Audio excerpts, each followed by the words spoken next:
오늘 하나님 말씀 출애굽기 29장 38절에서 46절. 하나님 말씀 출애굽기 29장 38절부터 46절. 우리 한 목소리로 하나님 말씀 같이 읽겠습니다. 시작. 내가 제단 위에 드릴 것은 이러하니라.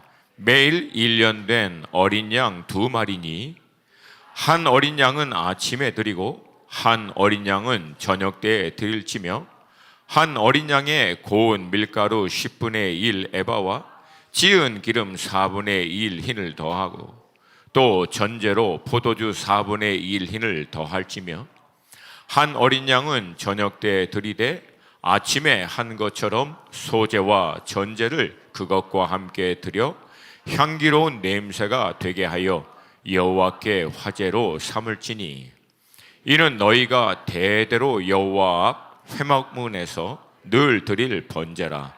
내가 거기서 너희와 만나고 내게 말하리라. 내가 거기서 이스라엘 자손을 만나리니 내 영광으로 말미암아 회막이 거룩하게 될지라. 내가 그 회막과 제단을 거룩하게 하며 아론과 그의 아들들도 거룩하게 하여 내게 제사장 직분을 행하게 하며 내가 이스라엘 자손 중에 거하여 그들의 하나님이 되리니 그들은 내가 그들의 하나님 여호와로서 그들 중에 거하려고 그들을 애굽 땅에서 인도하여 낸 줄을 알리라. 나는 그들의 하나님 여호와니라. 아멘. 아멘. 지난 금요일 나눈 것 같이 여호와 하나님께서 택하신 이스라엘 백성들에게 원하는 그 한 가지는 이스라엘 백성들 가운데 거하시고 그들과 동행하시는 것입니다. 우리가 하나님을 만나고 하나님과 동행하는 것을 원하는 것보다 하나님이 우리와 만나고 우리와 동행하기를 더 원하시는 줄로 믿습니다. 그러면 자연스러운 질문은 도대체 하나님은 왜 우리와 만나고 또 우리와 동행하기를 원하시는가입니다. 가장 간단한 성경적인 대답은 하나님이 우리를 하나님의 형상, 하나님의 모습으로 창조하신 이유에 있습니다. 하나님께서는 우리를 하나님과 똑같은 인격적인 존재로서 하나님과 인격적인 교제를 나눌 수 있도록 창조하셨고 영적인 존재로서 영이신 하나님과 영적인 교통을 할 수 있도록 그리고 인격적인 또 영적인 이 교통을 통해서 하나님과 궁극적으로는 동행할 수 있는 존재로 우리를 창조하여 주신 줄로 믿습니다. 에덴 동산에서도 하나님이 동산의 건일다라고 기록되어 있고요. 우리가 알던 대로 에녹도 하나님과 동행하였고 노아도 하나님과 동행하였고 믿음의 조상인 아브라함도 여호와의 말씀을 쫓아 감으로 하나님과 동행하는 여정을 가졌으며 그 이후에 그들의 후손인 이삭, 야곱 동일하게 그랬고요. 신약 시대에 와서도 모든 하나님의 사람들은 성령 하나님의 말씀과 인도하심에 따라 하나님의 임재 안에 거하고 하나님의 임재와 동행했다라고 성경은 기록하고 있습니다. 이것이 하나님이 사람을 다른 모든 피조물과 구별하여 창조하신 이유인 줄로 믿습니다. 그렇다면 하나님과 동행하는 삶의 열매, 하나님과 동행하는 삶의 어떤 결과가 무엇인가? 이에 대한 성경적인 가장 간단한 대답은요, 하나님을 알게 됩니다. 구약에 있는 말씀대로 표현하면 하나님을 아는 지식에서 자라가게 됩니다.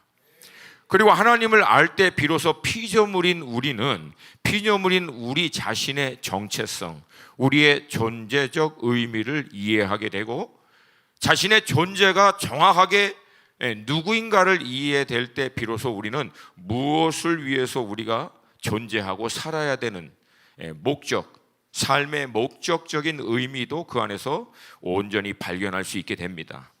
세상의 모든 이론들, 철학, 학문, 사상, 학문, 종교들 총동원해서 아무리 살펴봐도요, 이 부분에서 정확하게, 명확하게 정의를 내리고 있는 문헌과 기록은 단 한 군데도 없습니다. 오직 성경 안에서만 우리의 존재론적 의미와 또 우리의 목적론적 의미를 하나님과 그 창조의 질서와 원리 안에서 정확하게 기록하고 있습니다. 사도 바울의 고백입니다. 빌립보서 3장 7절부터 9절 우리 한 목소리로 같이 읽습니다. 시작. 그러나 무엇이든지 내게 유익하던 것을 내가 그리스도를 위하여 다 해로 여길 뿐더러 또한 모든 것을 해로 여김은 내 주 그리스도 예수를 아는 지식이 가장 고상하기 때문이라. 내가 그를 위하여 모든 것을 잃어버리고 배설물로 여김은 그리스도를 얻고 그 안에서 발견되려 함이니.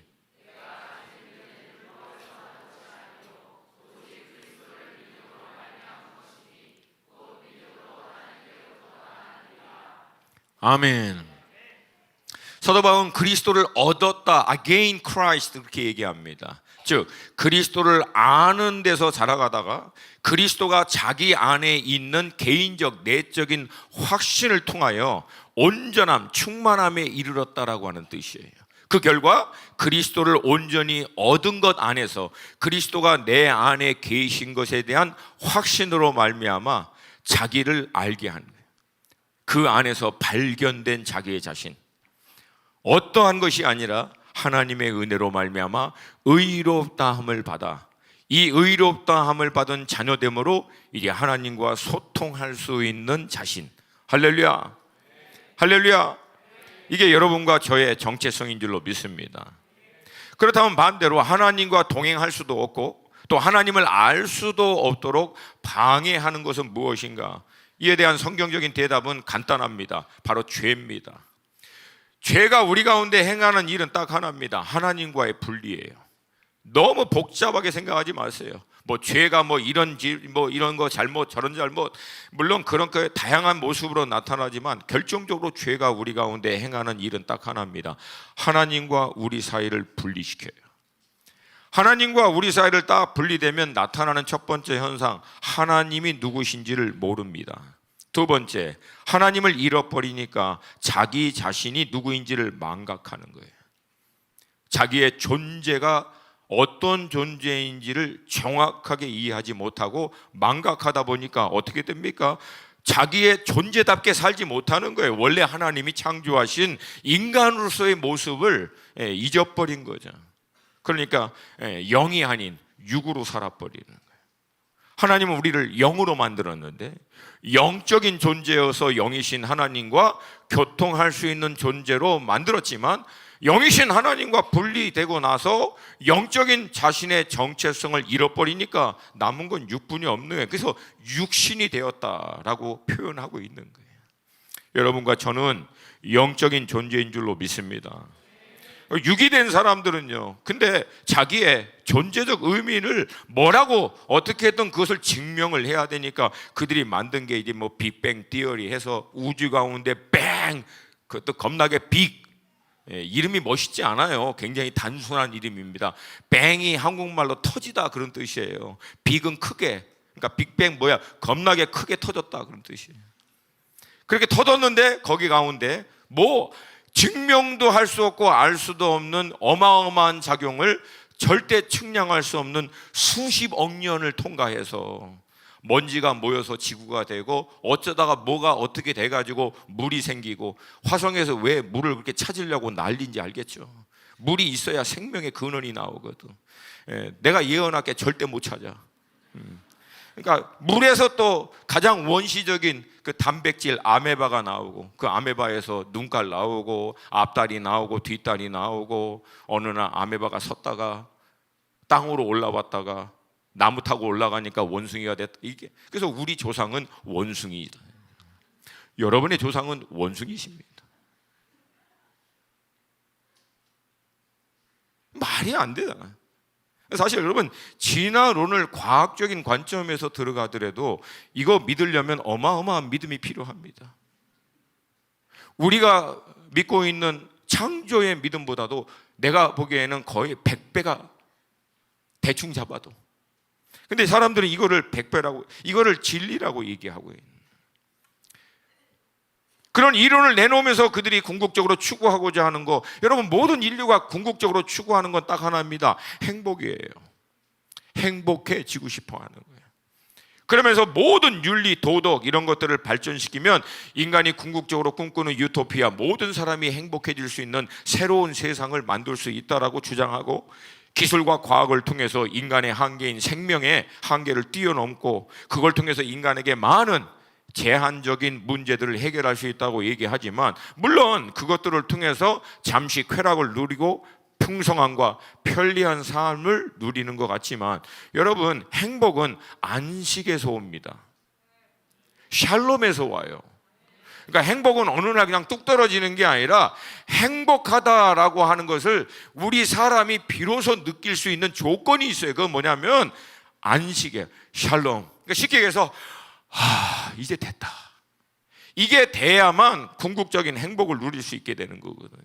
근데 여러분, 이 샬롬을 인간은 누리지를 못합니다. 그래서 오히려 이 시대가 지나면 지날수록 더 불안해하고 심리적인 스트레스, 정신적인 질환, 혼란 이런 것들을 해결하지 못하니까 결국은 궁극적인 극단적인 방법을 선택해서 마약하고 비정상적인 성적인 쾌락 추구하고 도피적인 가상 공간에 갇혀 있고, 아니면 본인도 이해하지 못하는 말도 안 되는 이론과 논리들을 전개하면서 본인들이 얘기하면서도 헷갈려. 다 열거하자면은 끝을 잃을 수가 없어요. 여러분, 그런데 성경은 딱 간단하게 인류가 진정으로 행복하고 참 안식 가운데 들어갈 수 있는 길을 제시합니다. 죄의 문제를 해결받아 창조주 하나님께로 돌아가는 겁니다. 할렐루야, 할렐루야. 근데 이제 문제는, 우리 인간은 우리의 죄의 문제를 스스로 해결할 수 없다라고 하는 거예요. 우리의 죄의 문제를 스스로 해결할 수 없으니까 하나님께로 돌아갈 수 있는 길도 사실상 우리에게는 막혀 있기 때문에, 이것을 신학자들은 어떻게 보면은 이 절대적 한계, 절대적 좌절, 낭망, 소망이 없는 거예요. 왜? 해결할 방법이 없어요, 인간 스스로는. 그래서 여러분, 하나님은요, 우리 인간이 해결할 수 없기 때문에 하나님이 해결할 수 있는 길을 우리를 위해서 일방적으로 열어주신 줄로 믿습니다. 그리고 그 하나님께 나아갈 수 있는 길을 다 이루시고 난 다음에 우리 가운데 알게 해주셨는데, 이 알게 해주시는 사건을 계시라고 얘기합니다. 하나님이 하나님의 것을 우리가 알 수 있도록 나타내시고 말씀하시는 사건인 줄로 믿습니다. 그리고 이 계시의 완성이 곧 예수 그리스도시며, 구약에 있는 모든 이 제사는 바로 장차 오셔서 우리의 대제사장이 되셔서 단 한 번의 완전한 제사를 통하여 의롭다함을 받아 모든 인류가 아버지께 나아갈 수 있는 길을 예수님께서 열어주신 예표가 이 구약의 모든 제사인 줄로 믿습니다. 오늘 본문은 이렇게 오실 메시아를 예표하고 있는 제사의 예식을 통해서 이스라엘 공동체가 어떻게 하나님께 나아갈 수 있는지에 대한 구체적인 길을 상세하게 말씀해 주는 본문입니다. 근데 여러분, 이 제사는요, 이스라엘이 애굽에서 이제 나왔기 때문에 하나님이 궁여지책으로 만들어준 게 아니라, 사실 이 제사의 제도는 인류가 타락할 때부터 이미 하나님께서 타락한 인류가 하나님께 나올 수 있는 길을 하나님이 일방적으로 열어주신 거예요.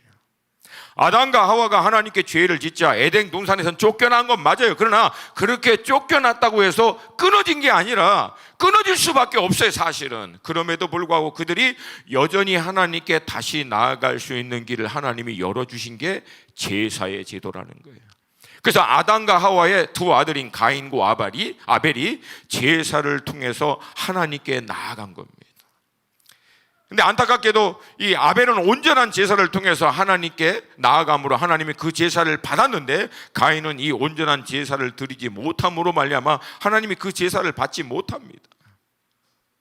근데 결국 자기의 이 제사의 문제를 돌아보는 것 대신 가인은 해결책을 어디서 찾냐면 더 온전한 제사를 드리는 아벨이라고 하는 존재를 없애버리면 하나님이 자기의 제사를 받을 거라고 생각한 거예요.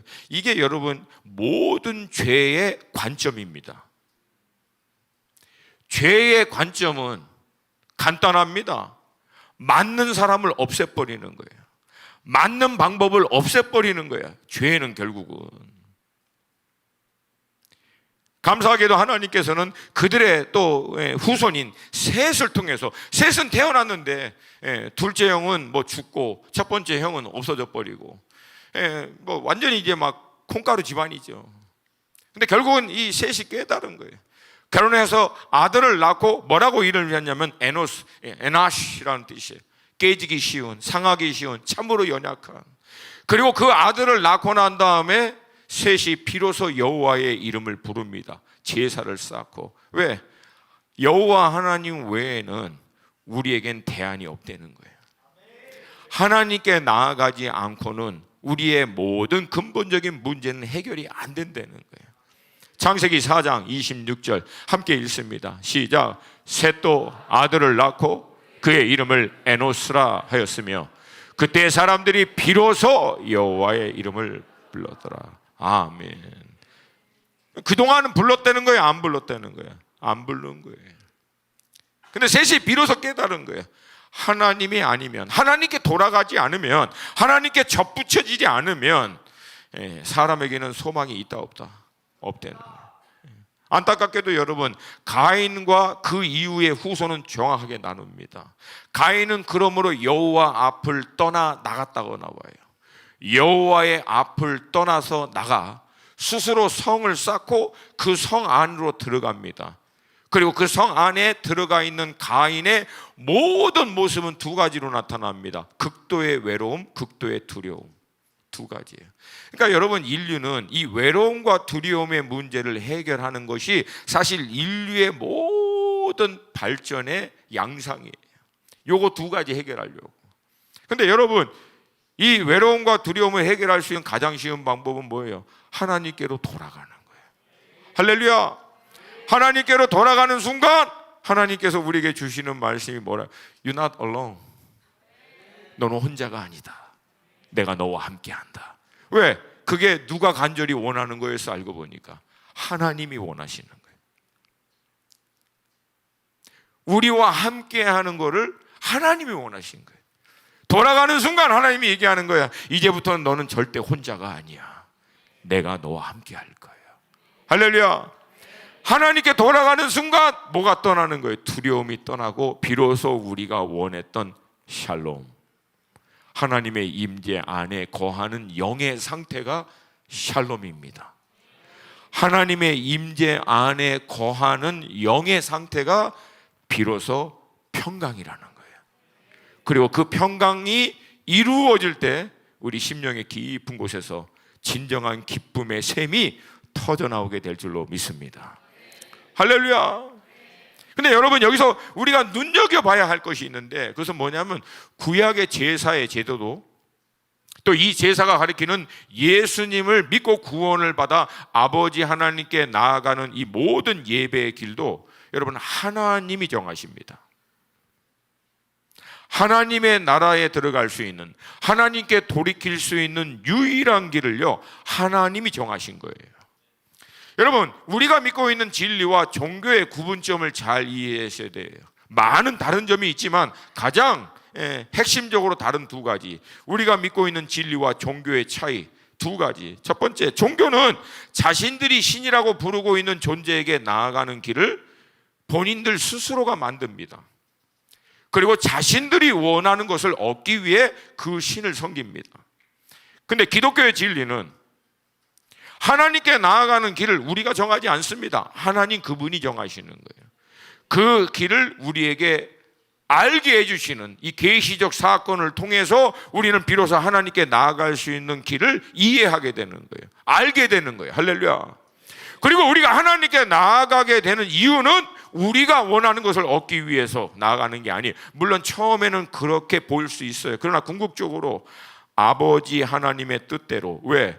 우리보다도 우리를 더 잘 아시는 아버지께서 우리를 향한 최선을 이미 예비해 주셨기에, 할렐루야, 할렐루야. 그래서 이 아버지 하나님의 뜻이 우리 가운데 이루어지는 삶이 이 진리를 쫓아 사는 믿음의 삶인 줄로 믿습니다. 이 유일한 길과 이 진리의 삶에 대한 이 유일한 길이 예수 안에 있다고 기독교는 어떻게 보면 고집 피우는 거죠. 세상 사람들의 관점에서 볼 때는.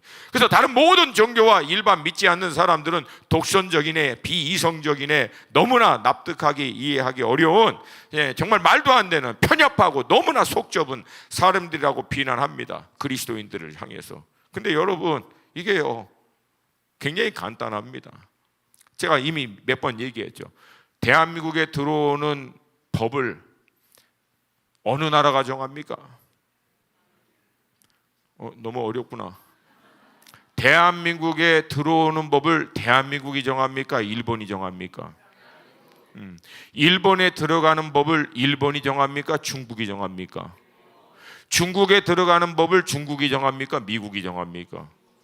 그럼 여러분, 하나님의 나라에 들어가는 법은 하나님이 정합니까? 우리가 정합니까? 이게 왜 어려운지 모르겠어. 여러분, 이게 상식적이지 않습니까? 이게 논리적으로 말이 맞는 게 아닙니까? 왜 하나님께 나아가는 길을 본인들이 납득하고 이해할 수 있도록 제시해달라고 얘기해요. 제가 몇 번 얘기했죠. 제가 인도 비자 받다가 너무 황당해가지고 말도 안 되는 서류들을 요구해서 내가 그래서 인도 그 비자 신청하는 그 창구에 있는 아저씨하고 한 번 싸울 뻔했다고. 응? 말이 안 된다고. 왜 이러냐고. 딱 한마디 하더라고. Sir, that's what Indian government require. 선생님, 그게 인도 정부가 요구하는 겁니다. 뭐라 그래? 인도 들어가고 싶은 사람은 누구야? 나야. 인도 들어가는 법은 누가 정해? 인도 정부가. 그러면 내가 따라야죠. 아멘입니까? 아멘입니까? 오늘은 이 본문의 말씀은 특별히 어떤 특별한 시즌이나 때가 아니라 지속적으로 살아계신 하나님께 나아갈 수 있는 제사에 대해서 가르쳐주고 있는 말씀이고, 몇 가지 우리가 굉장히 살펴봐야 될 것이 있어요. 제가 이 말씀을 새롭게 묵상하면서, 여러분, 묵상의 은혜는 볼 때마다 새롭다는 거예요. 아멘이 약해요. 끼니 하는 사람은 크게 다시 한번, 묵상의 은혜는 볼 때마다 새롭다는 거예요. 할렐루야. 여러분, 가장 먼저 38절을 한 번만 더 보겠습니다. 38절 말씀 한 목소리 읽습니다. 시작.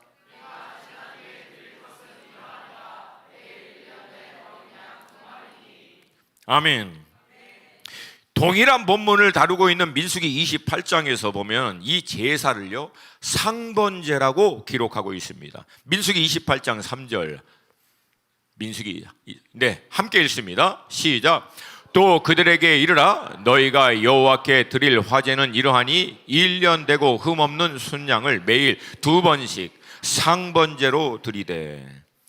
여러분, 제가 아시다시피 이제 한국에서는 별로 이렇게 공부하고 가깝지는 않고 미국에 일찍 가서 이 한문 표기의 이 단어들은 좀, 그래서 저는 상번제 그래가지고 이게 상중하구나. 그래서 가장 이게 프리미엄 아퍼링, 그런 건 줄 알았어요. 근데 영어를 보니까 이게 너무 쉬워. Continual offering, 지속해서 드리는 거야. 멈추지 말고 지속해서 하나님께 드리는 제사를 의미한다라고 하는 거예요. 자, 그 다음 39절을 한번 볼게요. 39절 말씀 같이 한번 보겠습니다. 시작. 한 어린 양은 아침에 드리고 한 어린 양은 저녁 때에 드릴지며.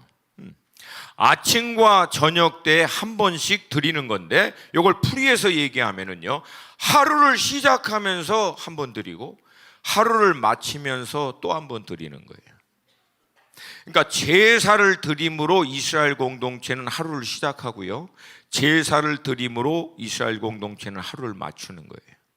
따라오시죠? 그러니까 이스라엘 백성들에게 하루의 시작과 끝을 무엇이 결정한다? 제사가 결정하는 거예요. 할렐루야. 다음은 40절과 41절 함께 읽습니다. 시작. 한 어린 양에 고운 밀가루 10분의 1 에바와 지은 기름 4분의 1 흰을 더하고 또 전제로 포도주 4분의 1을 더할지며 아침에 한 것처럼 소제와 전제를 그것과 함께 드려 향기로운 냄새가 되게 하여 여호와께 화제로 삼을지니. 아멘. 세 가지가 나와요. 첫 번째 소제, 이거는 곡식을 곱게 빻아서 기름을 거기에 더하여 하나님께 드리는 그런 제사를 얘기합니다. 보통은 감사의 마음, 이런 것을 담아서 주님 앞에 드려지는데 따로 혼자 드리진 않고요, 번제를 드릴 때 함께 하나님께 더하여 드립니다.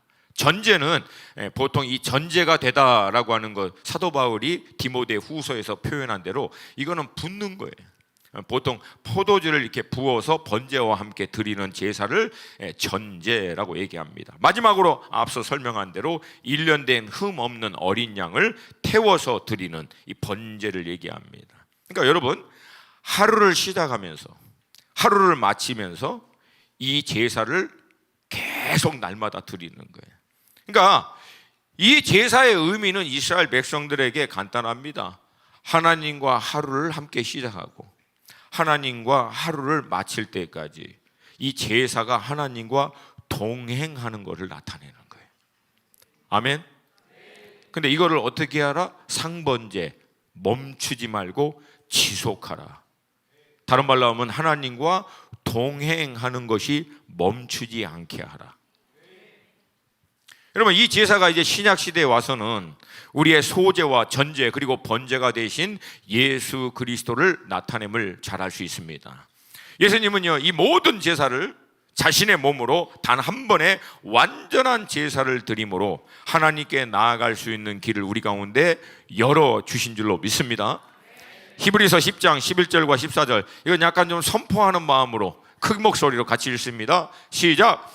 제사장마다 매일 서서 섬기며 자주 같은 제사를 드리되 이 제사는 언제나 죄를 없게 하지 못하거니와 오직 그리스도는 죄를 위하여 한 영원한 제사를 드리시고 하나님 우편에 앉으사 그 후에 자기 원수들을 자기 발등상이 되게 하실 때까지 기다리시나니 그가 거룩하게 된 자들을 한 번의 제사로 영원히 온전하게 하셨느니라.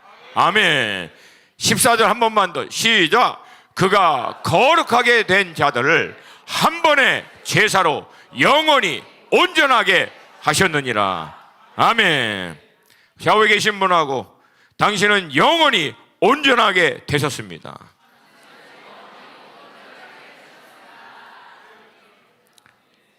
아멘. 그래서 여러분, 우리가 살아계신 하나님 앞에 나아갈 수 있는 유일한 이유는 단 한 번의 완전하신 제사를 통해서 우리로 하여금 의롭다 함을 받을 수 있는 길을 열어주신 예수의 공로에 있는 줄로 믿습니다.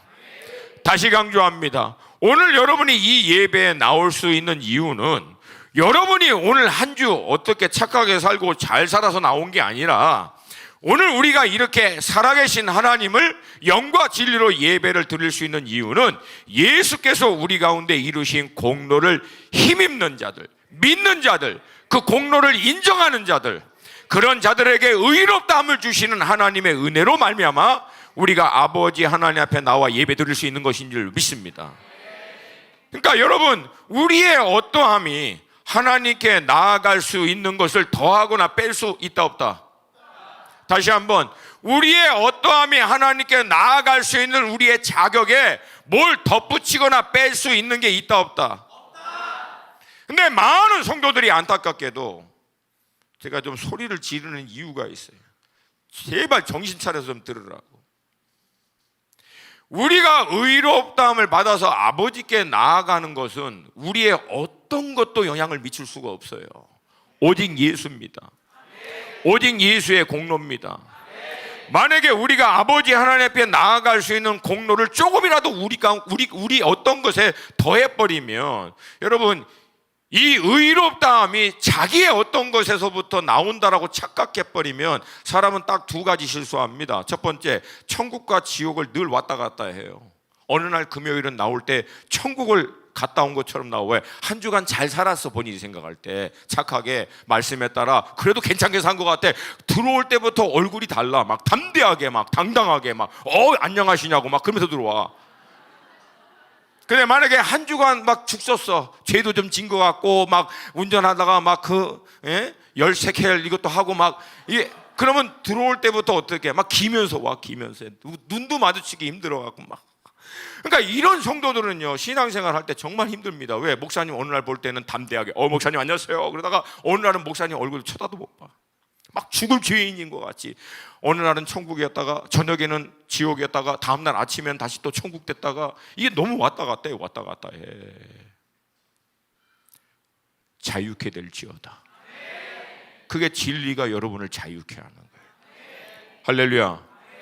하나님께 의롭다함을 받아 자녀됨의 권세로 나아가는 데에는 나의 어떠함이 더하거나 뺄 수 있다 없다. 물론 죄를 싸워서 믿음의 의의를 지키는 것은 중요해요. 그렇기 때문에 하나님께 나아갈 수 있는 건 아니에요. 오직 예수 때문에 나아갈 수 있어요. 아울러 자기 의의로 하나님께 나아가는 거라고 착각하는 사람들의 공통적인 특징, 교만합니다. 왜? 자기는 잘 산 것 같거든. 떳떳하게 말씀에 따라 기도도 많이 하고 묵상도 열심히 하고, 그러면 뭐예요? 온통 정죄하고 판단하고 다녀요. 근데 자기의 어떠함에 상관없이 오직 예수의 공로로 말미암아 의롭다함을 받아 하나님을 아버지라 부르고 나갈 수 있다. 이거 믿는 사람은 다른 사람 정죄해요, 안 해요? 안 해요. 왜? 나도 은혜, 너도 은혜. 피차간 은혜. 할렐루야. 이 은혜가 덮어버리는 거예요. 아멘. 그러면 구체적으로 우리가 어떻게 나가라고 얘기합니까? 간단합니다. 따라서 합시다. 날마다 멈추지 말고 하루의 삶을 시작하면서 하루의 삶을 마칠 때까지 주님과 동행하라는 거예요. 아멘. 아멘입니까? 근데 여러분, 이걸 머리로 우리가 알고 있는 거 안 중요합니다. 구약의 예표, 이 제사의 예표가 예수님이시고 예수 그리스도께서 단 한 번의 온전한 제사를 통해서 우리로 하여금 하나님께 나아갈 수 있는 길을 열어주셔서 하나님과 우리가 동행할 수 있고 교통할 수 있고 영적으로 함께할 수 있습니다 라고 하는 것을 머리로 알고 있고 이해하고 있는 거, 예수님의 예표가 구약의 제사인 거, 이런 거 알고 있다고 깨닫는다고 하는 게 여러분 중요할 수는 있지만 실제적으로 우리에게는 아무 의미가 없어요. 왜? 그러면 그걸 누려야지. 날마다 멈추지 말고 하나님께 나아가야죠. 나아가야죠. 깨달으라고 주신 말씀이 아니라 삶으로 누리라고 주신 말씀이에요. 진리는 득도하는 게 아니에요, 여러분. 신앙생활을 제일 답답하게 하는 사람, 도 닦듯이 하는 거예요. 뭔가 깨달았다는 거예요. 알았다는 거예요. 와우! 이런 놀라운 말씀의 깊이를 이해하고 알았다. 근데 여러분, 성경은 여러분으로 하여금 그 진리를 이해하고 알라고 주는 말씀이 아니라 이거 누리라고 주신 말씀이에요. 누리라고, 실제로 살아내라고. 할렐루야. 그래서 여러분, 이걸 정말 누릴 수 있는 길은 간단합니다. 정해진 시간, 장소, 하나님의 임재 가운데 나아가시라는 거예요. 나아가시라는 거예요. 가장 중요합니다.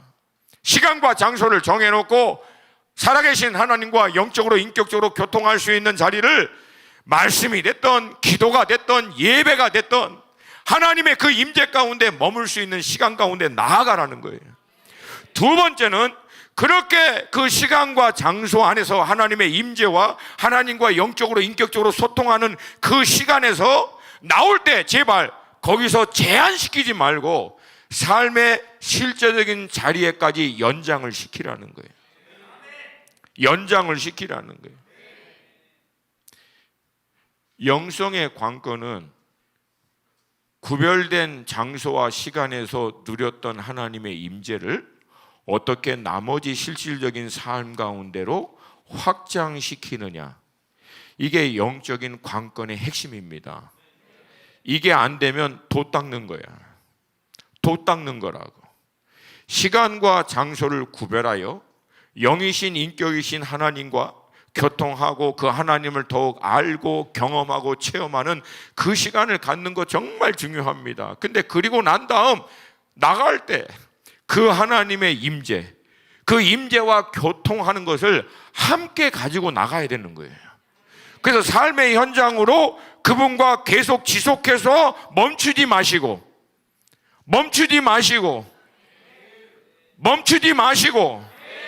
할렐루야. 그럼 어떻게 하면 되냐? 간단해요, 여러분. 나가시면서 계속 주님 함께하여 주시옵소서, 주님 인도하여 주시옵소서, 주님 말씀하여 주시옵소서, 주님 알게 하여 주시옵소서. 주님 당신을 더 원합니다. 성령님 함께하여 주시옵소서. 기름 부어 주시옵소서. 내 눈을 열어보게 하시옵소서. 깨달아 알게 하여 주시옵소서. 무시로 교통하는 거예요. 무시로. 그게 아침과 저녁에 지속해서 제사를 드리라고 하는 의미라는 거예요. 하루의 삶을 시작하면서 하루의 삶을 마칠 때까지. 제가 이거 예화하면 또 집에서 또 핍박받긴 하겠지만 어쩔 수 없어요. 저희 사모는 침대에 딱 누우면서 주님 감사합니다 그리고 누워요. 그리고 아침에 눈 뜨면서 주님 감사합니다 하고 눈 떠. 그래서 내가 한참 이렇게 있다가 저거다. 나는 하나 더 더했어요. 주님 감사합니다. 오늘도 놀라운 날이 될 것입니다. 주님 감사합니다. 오늘도 놀라운 날이었습니다. 할렐루야. 그러면 여러분은 어떻게 하면 돼? 빨리 지혜로운 사람은 어떻게 하면 돼? 거기에 하나 또 더해. 할렐루야. 할렐루야. 그러면 어떻게 하면 돼요? 빨리. 주님 감사합니다. 오늘 놀라운 날입니다. 내일도 놀라운 날이 될 것입니다. 할렐루야. 할렐루야. 막 계시가 임하네 지금. 예? 끊임없이 소통하는 거예요. 짜증나고 힘들고 어려울 때마다. 제가 지난주에 그 주일날 어디 집회 갔잖아요. 제가 신경 쓰고 있는 그 공동체예요. 근데 그 한 주간 준비하는데 제 영이 굉장히 날카롭더라고. 거칠어져요. 쉽게 표현하면 뭐 다른 말로 뭐라고 표현을, 굉장히 그 날카롭고 예민하고 부정적인 생각, 그리고 막 느낌이 좀 까탈스럽다, 거칠다, 조금 물론 표현하지는 않는데 제 안에는 그걸 느끼는 거예요. 계속해서 기도하는 거죠. 어떻게 기도합니까? 주님 부드러운 마음을 주시옵소서. 새 마음을 주시옵소서. 저의 마음과 생각을 다스려 주시옵소서. 성령님 임하여 주시옵소서. 역사하여 주시옵소서. 계속 교통하는 거예요. 할렐루야. 여러분의 감정이 여러분을 휘둘르도록 하지 마시고 여러분들이 하나님의 임재와 교통하는 걸 통해서 감정을 다스리세요. 여러분의 상황과 환경에 끌려다니지 마시고 여러분의 하나님과 교통하는 것을 통해서 상황과 환경을 돌파하세요. 할렐루야. 할렐루야. 이걸 통해서 어떤 일이 일어나냐면 하나님과 교통하는 게 점점 몸에 익숙해지는, 그게 바로 영의 삶, 영적으로 사는 삶으로 들어가는 비결이라는 거예요. 할렐루야. 할렐루야. 그렇게 하나님의 임재 안에 나아가 지속해서 하나님과 이렇게 교통하고 있는 결과에 대해서 성경은 뭐라고 얘기하는가? 42절 말씀 함께 읽습니다.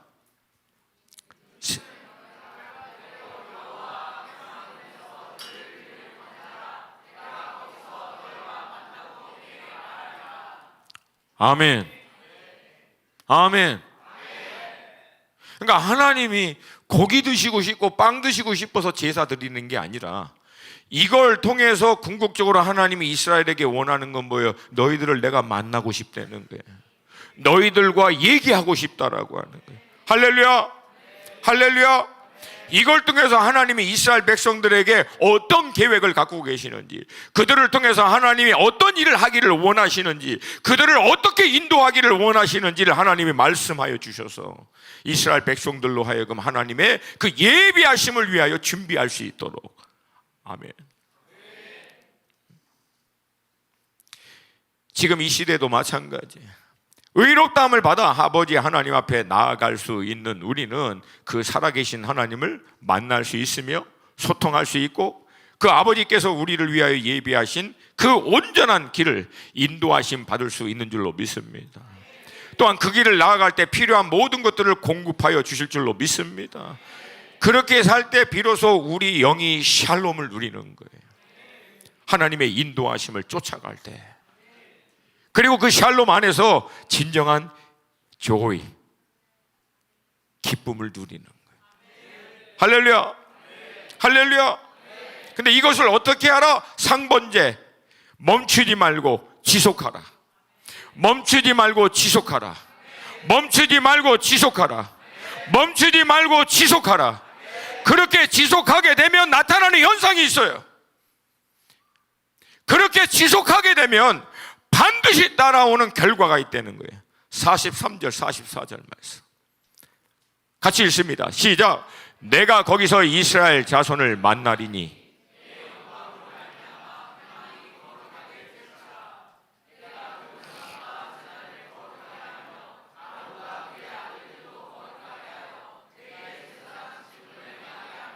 아멘. 여러분, 이 두 구절 안에서 반복적으로 나오는 단어가 뭡니까? 거룩하게 하며, 거룩하게 하며, 거룩하게 하며. 다른 말은 무슨 뜻이에요? 하나님 앞에 구별되도록 한다는 거예요.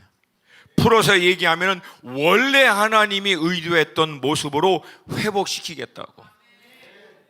원래 영이신 하나님과 영적으로 교통할 수 있는, 원래 인격이신 하나님과 인격적으로 교통할 수 있는 모습을 통하여 원래 하나님이 원했던 뭐예요? 하나님과 동행할 수 있는 자들로 우리를 회복시키는 거예요. 원래 그 모습으로. 할렐루야, 할렐루야. 이 구별됨이, 이 거룩해 회복됨이 비로소 우리가 누구인지에 대한 정체성을 나타낸다라고 하는 거예요. 그리고 여러분, 이 구별됨은요, 우리 개인의 삶 가운데 제한되지 않습니다. 이 구별됨을 가지고 여러분이 가는 삶의 자리마다 구별된 여러분을 통해서 그 자리가, 그 사람들이 다시금 구별됩니다. 원래 하나님이 원했던 모습으로 회복되기 시작하는 거예요. 할렐루야, 할렐루야. 근데 반대로 이 구별됨을 놓쳐버리면 영적인 인격적인 하나님과의 교통을 통해서 지속적인 상번제와 같이 하나님과 하루를 시작하고 마치는 가운데 끊임없이 교통하는 것들이 멈춰져 버려서 영적인 인격적인 교통이 하나님과 안 돼 버리면 어떻게 됩니까? 여러분, 우리가 누군지를 잃어버려요. 우리 자신이 누군지를, 하나님이 누구신지를 잃어버린다는 거예요. 제가 이전에도 말씀드렸죠. 뉴욕타임즈의 그 베스트셀러였던 그 이민진 작가가 썼던 빠칭코라고 하는 그 책 안에서 자신의 조선인이라고 하는 이 정체성에 대한 색깔과 이 모습을 명확하게 드러내지 않을 때 일본이라고 하는 사회에 동화되어 살 때 핍박은 없고 성공하고 풍요롭게 살 수 있는 삶은 누릴 수 있겠지만 상대적으로 자기가 조선인이라는 이 정체성은 점점 희미해지고 없어져 버리는. 반대로 일본이라고 하는 새로운 사회 안에서 자신의 조선인이라고 하는 이 색깔과 정체성을 명확하게 드러내면 드러낼수록 핍박과 어려움과 차별은 있게 되죠. 근데 그 차별과 핍박이 오히려 자기의 정체성을 무너뜨리는 게 아니라 자기의 그 정체성을 더 또렷또렷하게 나타낸다. 그리스도인으로서의 우리의 모습, 그리스도인으로서의 우리의 색깔을 영이신 하나님과 교통함으로 나는 하늘에 속한 자이고 영적인 사람이고 하나님의 나라의 유업을 이어받을 수 있는 사람이라고 하는 자신의 정체성의 모습과 색깔이 분명할수록 핍박받을 수 있죠. 어려울 수 있죠. 그러나 오히려 그걸 통해서 내가 누구인지는 더 명확해진다는 거예요. 내가 어디에 속했다라고 하는 것은 더 분명하다는 거예요. 할렐루야, 할렐루야. 우리의 완전하신 대제사장이신 예수 그리스도를 통해 의롭다함을 받은 자녀로 날마다 하루의 삶을 시작하며 마칠 때까지 예수의 공로를 의지하여 하나님 앞에 나아가 그분과 지속해서 동행할 때, 하나님은 우리의 삶 가운데 우리가 예상할 수도 없는 가장 좋은 것을 우리의 삶을 위해서 예비하시고 실제적으로 공급하시고 역사하여 주실 줄로 믿습니다. 그런 삶에 대한 마지막 결론을 46절이 다음과 같이 얘기합니다. 46절 한 목소리 같이 읽습니다. 시작. 그들은 내가 그들의 하나님 여호와로서 그들 중에 거하려고 그들을 애굽 땅에서 인도하여 낸 줄을 알리라. 나는 그들의 하나님 여호와니라. 아멘. 본문은 그냥 두시고 이걸 두 가지로 나눌 수 있어요. 가장 먼저는 중간 빼고 앞머리와 끝부분만 얘기하면 그들은 내가 그들의 하나님 여호와이신 것을 알리라. 이하다, 알게 될 것이다. 중간 부분은 그들 중에 거하려고 그들을 애굽 땅에서 인도하여 낸 여호와. 그러니까 두 가지를 얘기하고, 첫 번째 하나님이 누구이신지를 알고, 두 번째 그 하나님이 이스라엘 백성들을 위해서 행하신 일이 무엇인지를 알게 될 것이다. 근데 특별히 여기서 하나님이요, 하나님 당신의 이름을 여호와라고 얘기합니다. 여호와, 이게 히브리 말로 야훼라고 하는, 그러니까 하나님의 고유명사예요. 이스라엘이 부르는 하나님, 그러니까 알라, 부처, 그런 식으로 유대인들은 하나님, 신을 뭐라고 불렀냐면 야훼, 여호와. 우리 하나님의 이름은 야훼, 여호와 하나님이시라. 근데 이 이름이 너무나 거룩한 이름이니까 유대인들은 이걸 함부로 부르질 못하고 앞에 머리 글자만 따서 아도나이라고 하는 이름으로 대체해서 부릅니다. 그래서 여러분, 우리 그 크리스찬들이 그래도 성지인 예루살렘에 가가지고 막 거기서 찬양할 때 가끔가다 막 야훼, 야훼 막 그렇게 이름 부르면은 이 유대인들, 특별히 이 전통적인 유대인, 막 여기 옆에 머리 따시고 막 이렇게 모자 쓰 이런 분들은 막 너무 놀래가지고 막 저 이방의 개가, 저 지옥의 땔감들이 감히 거룩하신 우리 하나님의 이름을 저렇게 막 진짜 놀래요. 어떤 분은 막 뭐랄까, 심기가 불편한 것을 노골적으로 드러내더라고요. 막 유대 그 히브리 말로 막 뭐라고 하는데 욕하는 것 같아, 내 생각에는. 예. 근데 우리는 여러분 야훼, 야훼 괜찮아. 왜? 우리 아버지야. 야훼, 야훼. 할렐루야, 할렐루야. 왜? 우리에게는 아버지의 이름을 부를 수 있는 자녀됨의 권세가 있기 때문에. 물론 여호와의 이름을 함부로 경건하지 못하도록 부르는 것은 우리가 주의해야겠지만, 여러분, 우리가 아버지의 이름을 부르고 그 앞에 담대히 나아가는 데 있어서는 제한받지 않는 줄로 믿습니다. 아멘. 자, 그러면 이 야훼의 어원적 의미는 무엇인가? 스스로 있는 자입니다. 영어로 I am who I am.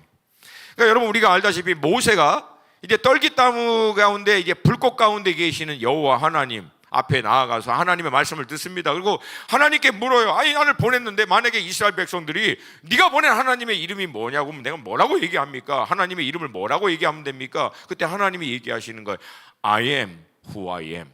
나는 스스로 있는 자다. 근데 이게 그냥 멋있게 표현한 거고, 문자적 의미는 나는 나야. 그러니까 하나님 이름이 뭐, 하나님이 누구시냐? 나는 나야. 왜 그럴까? 피조 세계에 그 어떤 것을 갖다 붙여도 하나님이라고 하는 분을 나타낼 수 있는, 담아낼 수 있는 것이 있다 없다? 없다는 거예요. 그러니까 안 돼요, 설명이. 하나님 뭐라고 설명하겠어? 제가 여러분에게 얘기했잖아요. 하나님의 이름은 이 피조 세계에 있는 어떤 것으로 설명이 안 돼요. 이게 담아내지도 못하고, 하다못해 하늘의 천상의 그 예배 현장 가운데 경험하고 온 많은 선지자들이 천상의 예배의 장면들을 기록하고 있는데, 제가 얘기했잖아요. 요한계시록도 보면 천국이 어떤 모습, 금은방 금 깔려 있고 막 보석 붙어 있고, 그러면 천국에 정말 금으로 깔려있고 보석 붙어있냐? 그럴 수도 있어요. 부인하지는 않습니다. 근데 왜 그렇게 묘사했는가? 이 땅에 가장 가치 있는 것으로 천국에 있는 아름다움을 표현하려고 하니까 결국은 천국이 금은방이 될 수밖에 없다는 거야. 근데 그것도 그냥 하나님이 선포해서 만드신 건데, 그런 하나님을 누구세요라고 물어보면 하나님 뭐라고 설명해? 나야. 안 돼. 근데 이 하나님의 스스로 있는 자에 대해서 다음과 같이 하나님이 얘기합니다. 출애굽기 3장 13절 14절 말씀 같이 읽습니다. 시작. 모세가 하나님께 아뢰되 내가 이스라엘 자손에게 가서 이르기를 너희의 조상의 하나님이 나를 너희에게 보내셨다 하면 그들이 내게 묻기를 그의 이름이 무엇이냐 하리니 내가 무엇이라고 그들에게 말하리이까?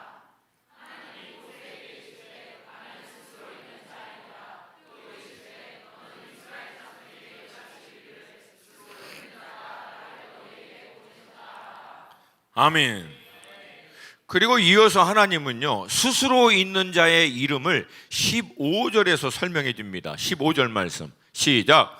하나님이 또 모세에게 이르시되 너는 이스라엘 자손에게 이같이 이르기를 너의 조상의 하나님 여호와 곧 아브라함의 하나님 이삭의 하나님 야곱의 하나님께서 나를 너에게 보내셨다 하라. 이는 나의 영원한 이름이요 대대로 기억할 나의 칭언이라. 아멘. 자, 스스로 있는 자의 이름은 여호와. 근데 이 여호와 하나님의 이름을 15절에서는 뭐라고 설명하냐면 아브라함의 하나님, 이삭의 하나님, 야곱의 하나님. 이제 정리해 볼게요. 하나님은 스스로 있는 자입니다. 스스로 있는 자라고 하는 이 이름의 이름은 여호와, 야훼라고 하는 거예요. 근데 이 야훼 하나님의 이름을 15절에서는 아브라함의 하나님, 이삭의 하나님, 그리고 야곱의 하나님으로 설명합니다. 자, 그러면 아브라함의 하나님, 이삭의 하나님, 야곱의 하나님, 이 이름의 의미는 무엇일까요? 흔히 우리가 얘기할 때 아브라함의 하나님, 이삭의 하나님, 야곱의 하나님, 신실하신 하나님이에요. 약속하신 언약을 변개치 아니하시고 아브라함에게 했던 대로, 이삭에게 했던 대로, 야곱에게 했던 대로 반드시 이루시는 하나님. 할렐루야. 그래서 하나님은 야곱의 때도 그랬고, 아브라함 때도 그랬고, 이삭 때도 그랬고, 야곱 때도 그러시고, 이전에도 그러셨고, 지금도 그러시고, 앞으로도 영원히 그러실 분. 한결같은 분, 변함이 없으신 분, 반드시 약속과 예언의 말씀을 성취하시는 하나님. 그게 야훼 하나님이라고 하는 스스로 있는 하나님. 그래서 이 하나님을 우리는 뭐라고 그래? 전능자라고 부릅니다. 알파와 오메가라고 부릅니다. 좋으신 하나님, 선하신 하나님, 완전하신 하나님, 실수가 없으신 하나님, 불가능이 없으신 하나님, 변개치 아니하신 하나님, 회전하는 그림자도 없으신 하나님, 모든 것을 가능케 하시는 하나님. 신약에 있는 말씀대로 모든 것을 합력하여 선을 이루시는 하나님. 이분이 우리의 아버지 하나님이신 줄로 믿습니다. 그리고 우리는 그 아버지 하나님께서 그의 아들 예수 그리스도의 핏값을 주시고 구속하여 값을 지불하여 건져내다, 그런 뜻이에요. 건져내서 하나님의 자녀 삼아주신, 정확한 언어는 양자 삼아주신, 예수의 핏값을 지불해서 죄악과 사망에서 건져내서 이제부터 너는 내 딸이야, 내 아들이야 해주신 하나님의 나라의 유업을 이어받을 자녀인 것을 믿습니다. 이 하나님이 어떤 분이신지가 희미해질 때, 이 하나님 안에서 내가 누구인지가 희미해질 때마다 우리는 어떻게 해야 된다? 그 아버지 하나님께 다시금 나아가야 된다는, 하나님이 누구신지를, 하나님 안에서 내가 누구인지를 다시금 명확하게 하는 거예요. 여러분, 사단이 이 시대를 살고 있는 공동체와 지체들을 향해서 하는 공격은 모든 미혹, 모든 시험, 간단합니다. 딱 하나예요. 주님 놓치게 하는 거예요. 주님 놓치게 하는 거예요. 주님 놓치면 우리는 우리의 정체성을 망각합니다. 그러면 우리도 주님 모르는 사람들과 똑같이 사는 것은 필연적일 수밖에 없다.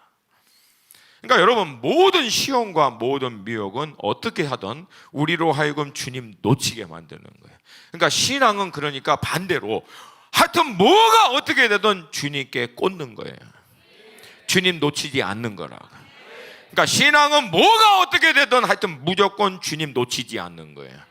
날마다 하루를 시작하면서 하루를 마칠 때까지 지속해서 멈추지 말고 그분과 교통하고 그분과 대화하면서 인도하심을 구하면서 놓치지 않는 거라는 거예요.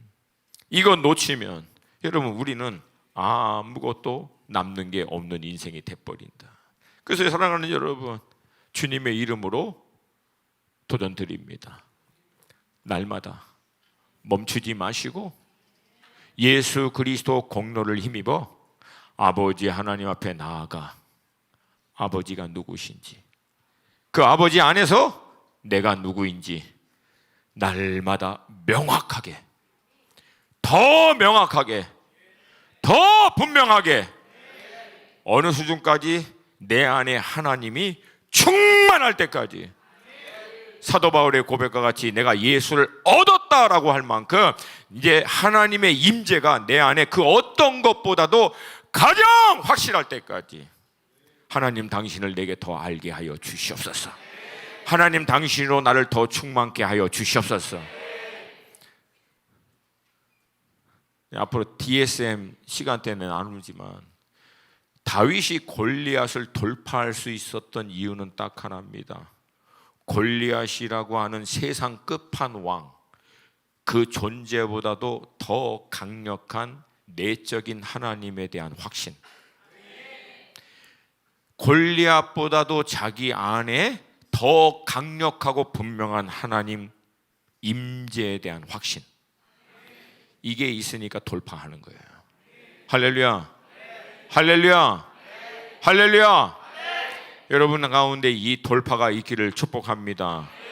세상 무섭죠. 세상 뭐 만만하지 않죠. 먹고 사는 것도 그렇고 여러분들 뭐 사는 게 힘들고 어렵죠. 그러나 그 만만치 않은 세상보다도 더 어마어마하신 하나님이 나와 함께 하시면 돌파할 수 있는 줄로 믿습니다.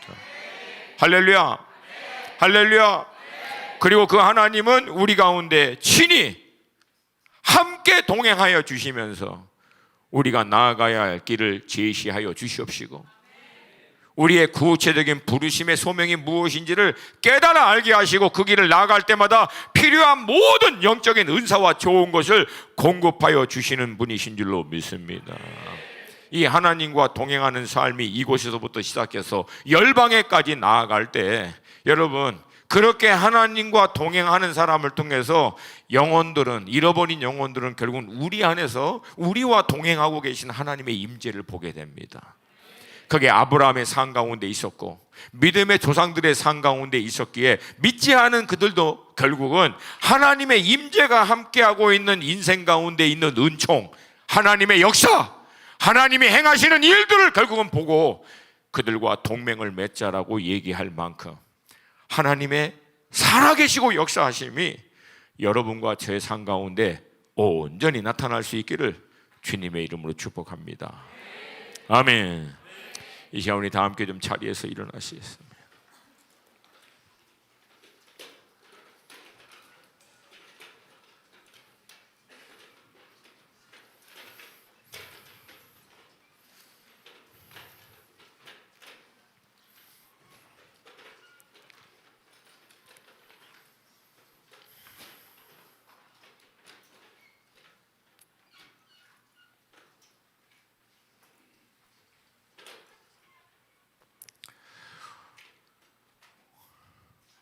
오랫동안 이 영적인 훈련들을 해보다 보니까 우리한테는 두 가지가 꼭 필요합니다. 따라서 합시다. 첫 번째, 시간과 장소를 구별하여 하나님 앞에 나아가라. 이것도 안 되면 나머지는 끝납니다. 이거 안 되는데 나머지는. 여러분, 이거 안 돼도 여러분 살 수 있어요. 육으로는 살 수 있어요. 혼으로는 살 수 있습니다. 그러면 여러분 종교 생활 할 거예요. 영적인 생활 절대 못 합니다. 그러니까 여러분이 영의 사람이 되려면 영이신 하나님과 날마다 지속해서 하루의 시작과 끝날 때까지 소통하는 거, 공급받는 거, 연결하는 거 외에 다른 방법이 있다 없다? 없어요. 다시 말씀드립니다. 사랑하는 성도 여러분, 금요 예배를 통해서 여러분 은혜 받은 거 정말 중요해요. 근데 더 중요한 것은 여러분 날마다 삶에서 하루를 시작하고 마칠 때 시간하고 장소를 구별해서 하나님과 영적으로 교통하는 시간을 반드시 확보해야 합니다. 반드시 확보해야 합니다. 저는 성도 여러분에게 여러분의 24시간 가운데 1시간만 투자하라고 얘기하고 싶어요. 성도님들은 24시간이 영의 삶이 되기 위해서 1시간만 투자하세요. 할렐루야, 할렐루야. 우리 사역자들과 간사들, 또한 우리 진장님과 셀장님, 그렇죠? 평신도도 1시간인데 셀장님은 1시간보다 조금은 더 하셔야겠죠. 셀장님들은 다 순교하셨나? 셀장님들은 1시간은 조금 더 하셔야겠죠. 예, 약해요. 다시 한번 조금 1시간은 조금 더 해야 하셔야겠죠. 아멘. 예, 제가 특별히 지난주에 계속 생각이 났는데 얘기를 못 해버렸어요. 그래서 내가 지금 공공장소이긴 하지만 여기서 그냥 얘기할게요. 우리 사역자들, 여러분은 미니멈 2시간이에요. 제발, 제발, 제발 부탁드립니다. 영적인 사역자 되려면 여러분 2시간은 주님 앞에 머물러야 돼요. 1시간 기도, 30분 묵상, 30분 말씀 읽는 거, 2시간 미니멈. 정신 차리고 들으세요, 제발. 사역자들은. 내가 따로 원래 얘기해야 되는데 요즘엔 돌아서면 까먹어요. 돌아서면 까먹어. 우리 진장님들은 사역자보다도 신앙의 연륜이 조금 더 많으시니까 진장님들 조금만 더. 할렐루야.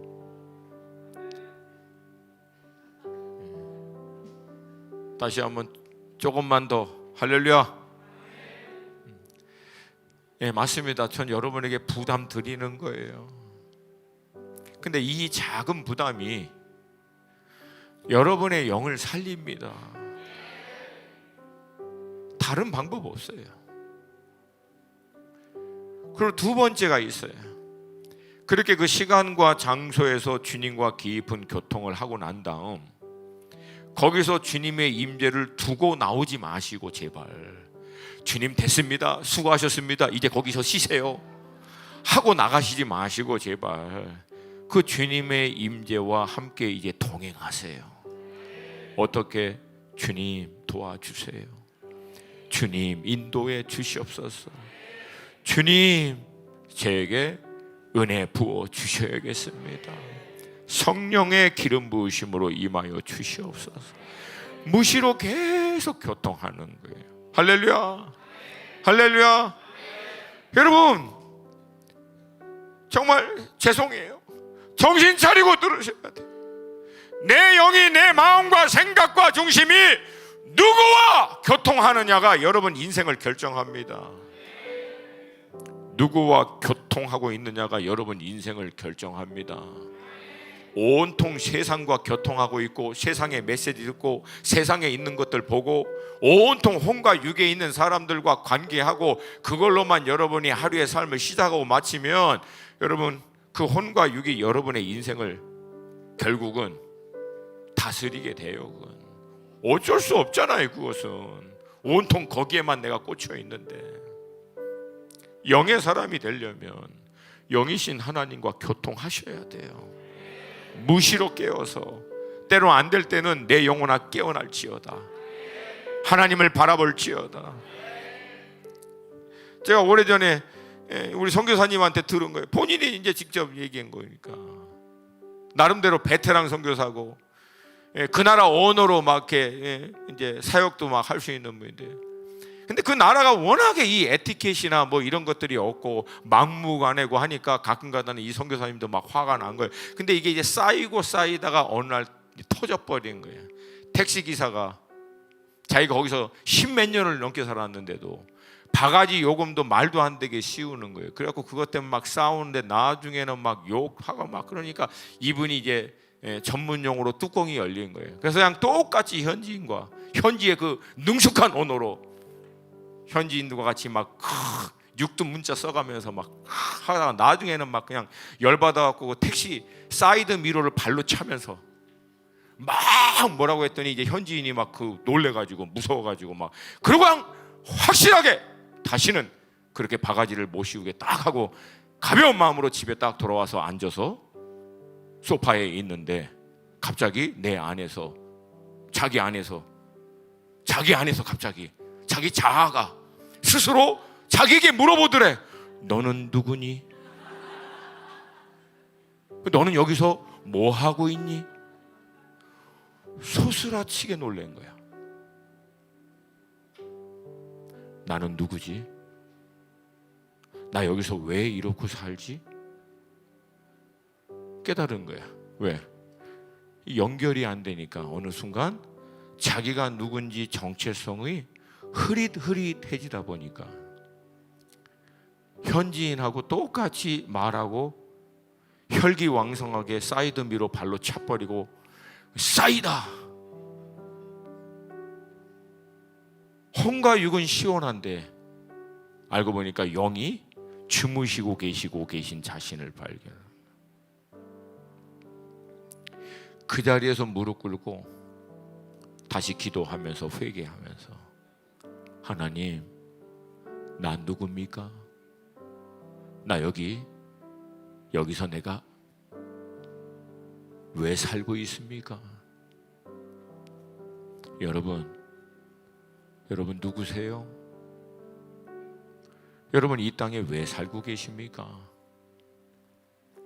이거 분명하려면 하나님께 연결하세요. 하나님께 연결하세요.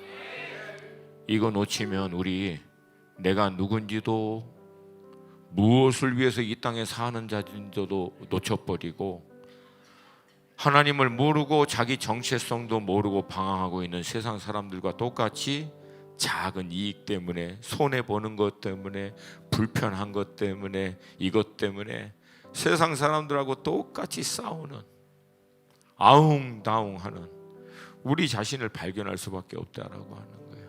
물론 우리 중에 어느 누구도 완전하지 않아요. 저도 그런 부분에서 참 부끄러운 것도 많이 있어요. 근데 지금도 싸우고 있는 거예요. 놓치지 않으려고. 하나님, 나 누굽니까?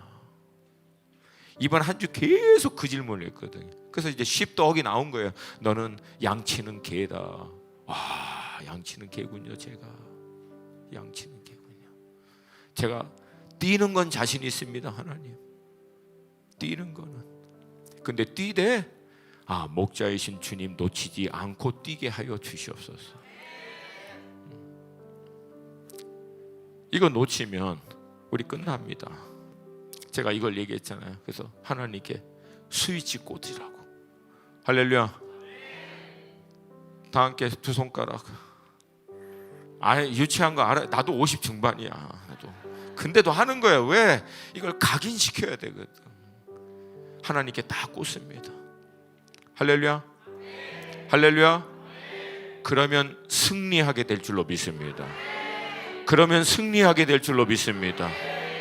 날마다 매 순간마다 하루 시작하면서 하루 마칠 때까지 하나님과 연결할지어다. 하나님과 소통할지어다. 하나님과 나눌지어다.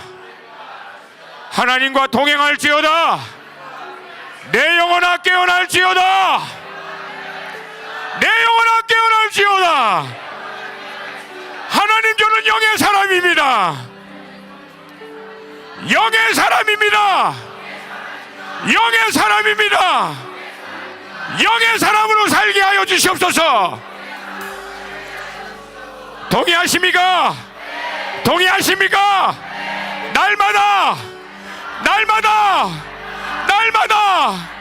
아침부터 저녁까지 멈추지 마시고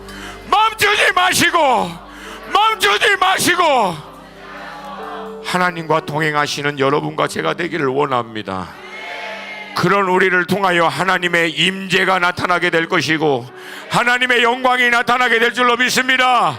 이 시간 우리 두 손 들고 주님의 이름 세 번 부르고 한 가지만 위해 기도합니다. 영의 사람 되게 하여 주시옵소서. 영이신 하나님과 연결되게 하여 주시옵소서. 하나님과 무시로 교통하게 하여 주시옵소서. 하나님과 동행하는 삶이 되게 하여 주시옵소서. 주님의 이름 세 번 부르고 기도합니다. 주여, 주여, 주여.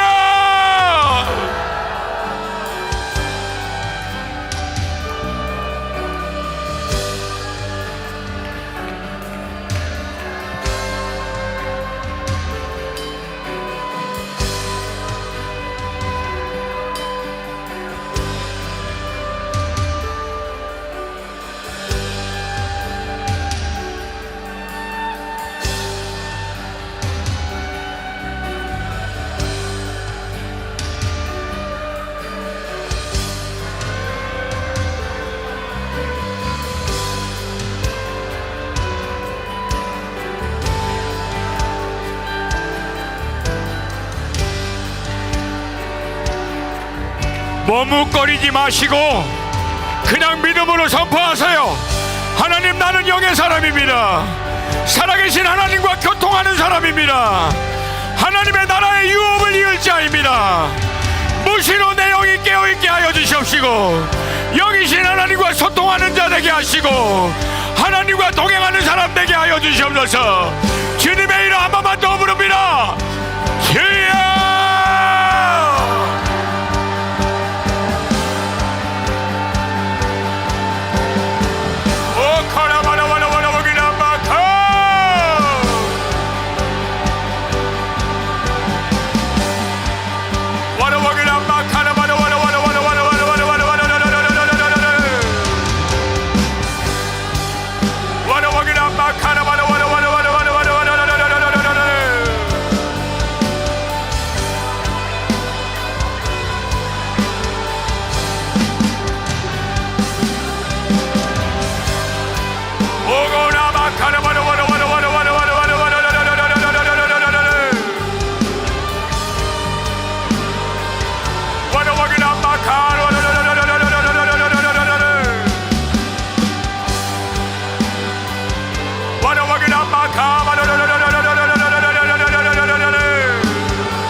사랑하는 수원 하나 식구 여러분, 생각을 멈추세요. 지금은 혼의 시간이 아니고 영의 시간입니다.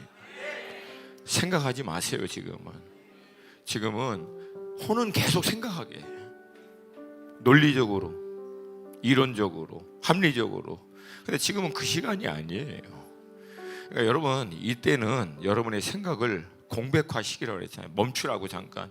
물론 우리에게 하나님이 지정의식을 준 것은 이거를 사고하고 생각하고 논리적으로 전개하는 거 필요해요. 근데 지금은 그 시간이 아니라는 거예요. 영이신 하나님과 영이 도킹하는 시간이라. 우리 영이 하나님과 뻥 뚫리는 시간이라고. 제가 유치하지만 쉽게 표현하는 거예요. 그래서 영적인 하나님의 것이 공급되도록 하는 시간. 근데 생각을 해버리면 이걸 자꾸만 제한해. 내가 갖고 있는 합리적인, 논리적인 내 생각으로 영의 하나님의 역사를 제한해버려요. 여러분, 하나님은 우리의 논리와 합리 안에 제한돼요, 안 돼요? 하나님의 이름도 우리의 논리와 합리로 표현이 돼요, 안 돼요? 그러니까 그걸 멈추라고 제발. 지금은. 그리고 지금은 믿음으로 선포하셔야 돼요. 그냥 내 영혼아 깨어날지어다. 하나님, 내 영이 하나님과 연결되기를 원합니다. 영이신 하나님의 새 바람을 부어 주시옵소서. 새로운 기름 부으심으로 역사하여 주시옵소서. 내 영혼이 하나님과 온전히 연합되기를 원합니다. 영적인 전환을 위하여 예비하신 하늘의 신령한 것과 모든 은사들 기름 부으심으로 임하여 주시옵소서. 역사하여 주시옵소서. 내 영이 원합니다. 내 영이 갈급합니다. 성령님 역사하여 주시옵소서. 주님의 이름 한 번만 더